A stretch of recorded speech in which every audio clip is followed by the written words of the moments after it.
চট্টগ্রামে ডাকাতির প্রস্তুতিকালে অস্ত্রসহ দুর্ধর্ষ ৭ ডাকাত গ্রেফতার। ডাকাতির প্রস্তুতিকালে দেশীয় অস্ত্রসহ দুর্ধর্ষ ৭ ডাকাতকে গ্রেফতার করেছে সিএমপির কোতোয়ালি থানা পুলিশ।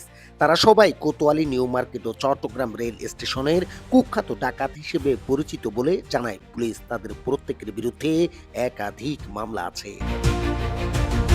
গতকাল বুধবার ৪ ফেব্রুয়ারি রাত ১১:৩০টার দিকে চট্টগ্রাম নগরের রেল স্টেশন এলাকার ৭ নং পার্কিংয়ের একটি খোলা স্থানে ডাকাতির প্রস্তুতিকালে তাদের গ্রেফতার করা হয়।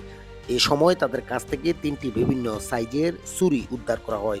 সংবাদ মাধ্যমে পাঠানো এক বিজ্ঞপ্তিতে এসব তথ্য নিশ্চিত করেছে কোতোয়ালি থানা পুলিশ।